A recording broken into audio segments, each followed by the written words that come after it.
Assalamualaikum warahmatullahi wabarakatuh. Halo semuanya, nama aku Raisya Putri Arifin dari kelas 10 4. Hari ini, aku akan membahas biografi tentang seorang aktivis HAM, yaitu Munir. Munir atau Munir Said Tholib merupakan putra dari pasangan Said Tholib dan Jamilah.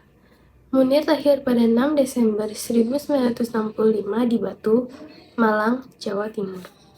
Ia tumbuh di tengah keluarga yang merupakan pedagang muslim keturunan Yaman, Arab. Meskipun tak lahir dari keluarga aktivis, latar belakang keluarganya jugalah yang membawa Munir muda masuk ke dalam sejumlah organisasi Islam. Organisasi keagamaan yang ia masuki diantaranya Himpunan Mahasiswa Islam atau HMI dan Al-Irsyad. Dari kecil, Munir terbentuk menjadi anak yang sederhana dan menghargai orang lain. Ibu Munir merupakan seorang perempuan Arab tradisional yang hidup di sektor domestik dan banyak menghabiskan waktu untuk anak. Meskipun tingkat pendidikan yang terbatas, Ibu Munir mempunyai interpretasi terhadap semua hal yang terjadi di luar rumah.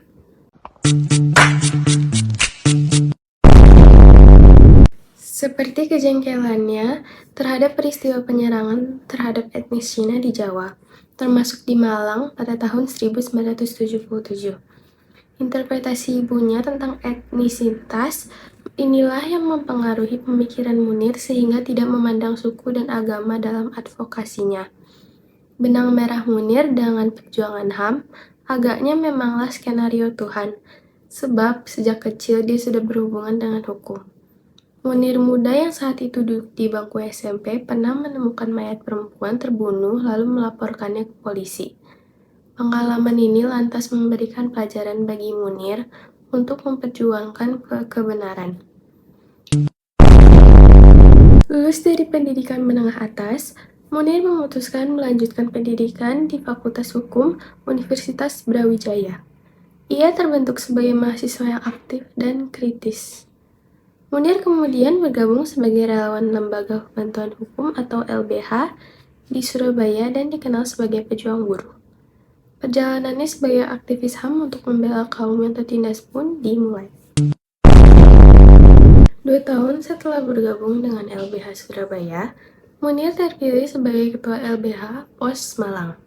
Lembaga inilah yang kemudian menjadi wadah Munir menampilkan keberpihakannya memperjuangkan HAM. Namun sejak masuk transisi politik pasca 1998, ruang gerak aktivitas politik Munir menjadi terbatas. Meski begitu, kegesitan Munir membela keadilan HAM membuat para korban tertindas tetap melabuhkan keresahan pada Kontras dan Yayasan Lembaga Bantuan Hukum Indonesia atau YLBHI tempatnya bekerja. Kasus-kasus rumit pun menjadi agenda kerja Munir dan Kontras. Kasus-kasus yang berdatangan diantaranya penembakan mahasiswa di Trisakti, Semanggi 1 dan Semanggi 2, tragedi Mei 1998, kasus Tanjung Priuk 1984, kasus Talangsari 1989, kasus Timur Timur pasca referendum 1999, Dom Aceh dan Papua, kerusuhan di Maluku, Kalimantan, dan Poso. Sebelumnya, pada 1993, Munir juga menggarap kasus seorang buruh wanita yang dibunuh karena meminta kenaikan upah, bernama Marsinah. Advokasi Munir bersama Kontras pun membawa pengaruh besar dalam sistem sejarah politik militer Indonesia. Advokasinya atas penculikan aktivis mahasiswa berhasil melengsarkan 3 perwira penting militer Kopassus, di antaranya Letjen Prabowo Subianto, Maijen Muhcid PR, dan Kolonel Cairawan. Pencopotan 3 perwira ini kemudian menjadi peristiwa yang menggegerkan sepanjang sejarah politik militer Indonesia. Pasalnya sudah menjadi rahasia umum bila insiden politik tidak akan terungkap. Namun, Munir sebagai salah satu aktor berhasil mengungkap kasus sebuah institusi militer ini. Sederetan kasus semena-mena oleh negara yang berhasil diungkap Munir pada akhirnya memunculkan sejumlah musuh baginya.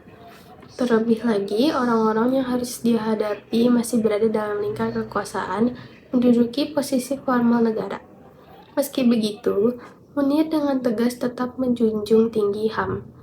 Bahkan dia berupaya memperbarui pengetahuannya tentang dunia HAM secara lebih dalam. Dia memutuskan melanjutkan kuliah S2 di Belanda. Sayangnya, belum mendarat ke negara tujuan, Munir tewas diracun.